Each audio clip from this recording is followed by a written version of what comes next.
ন আহাৰে আৰম্ভণি নৱবৰ্ষৰ। আকাশত এয়া নৱবৰ্ষৰ প্ৰথমটো সূৰ্যোদয়।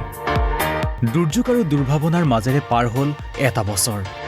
নতুন আশা, নতুন প্ৰত্যাশা, নতুন সপোন, নতুন লক্ষ্যৰ বতৰালৈ প্ৰৱেশ ঘটিল 2021-ৰ। কেলেণ্ডাৰৰ বুকুৰ পৰা হেৰাই গ'ল আৰু এটা বৰ্ষ। বিশ্ববাসীয়ে বিদায় দিলে 2020-ক। প্ৰথমবাৰৰ বাবে যেন এটি বৰ্ষক বিদায় দিবলৈ উৎসাহী হোৱা দেখা গ'ল বিশ্ববাসীক। আতচবাজীৰে বিশ্ববাসীয়ে বিদায় দিলে দুঃস্বপ্ন সদৃশ 2020-ক। দিল্লীৰ পৰা মস্কোলৈ বিশ্বৰ প্ৰান্তে প্ৰান্তে বিভিন্ন ধৰণে নৱবৰ্ষক আদৰণি জনালে। নৱবৰ্ষৰ প্ৰাক্ষণত ৰঙী বিৰঙী লাইট আতচবাজীৰে সজাই পৰাই তোলা হৈছিল বিশ্বৰ বিভিন্ন দেশ।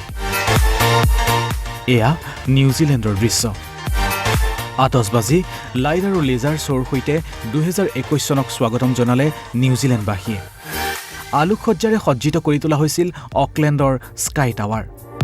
অকলেণ্ড হৈছে নৱবৰ্ষ উদযাপন কৰা বিশ্বৰ প্ৰথম চহৰবোৰৰ ভিতৰত এখন। আতচবাজী, ফটকা ফুটাই এইদৰে অষ্ট্ৰেলিয়াৰ লোকসকলেও বিদায় জনালে 2020 বৰ্ষক। নৱবৰ্ষৰ প্ৰাক্ষণত ডুবাইৰ বুৰ্জ খালিফাত দেখিবলৈ পোৱা গ'ল বৰ্ণিল আতচবাজী। কৰোনা প্ৰট'কল মানি বিশ্ববাসীয়ে উদযাপন কৰিলে নতুন বৰ্ষৰ পহিলা ক্ষণ। এয়া মস্কোৰ দৃশ্য। আলোকসজ্জাৰে উজ্বলি উঠিল মস্কোৰ আকাশ। এয়া চীনৰ দৃশ্য। ৰঙী বিৰঙী আতচবাজী আৰু সাংস্কৃতিক অনুষ্ঠানেৰে আদৰণি জনালে 2021-ক।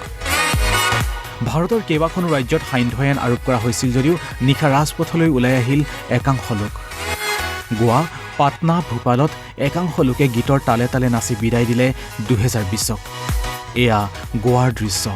আতচবাজী, নৃত্য গীতৰে আদৰণি 2021-ক।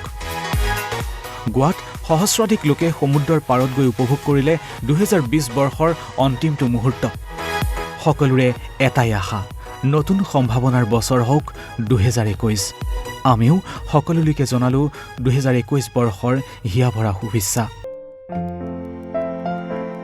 উদিত সূৰুজৰ কিৰণেৰে আৰম্ভ হোৱা বছৰটোত পূৰণ হওক সকলোৰে সপোন। নতুন বছৰৰ প্ৰতিটো দিনেই কঢ়িয়াই আনক সুখ, সমৃদ্ধি আৰু সুস্বাস্থ্যৰ বতৰা।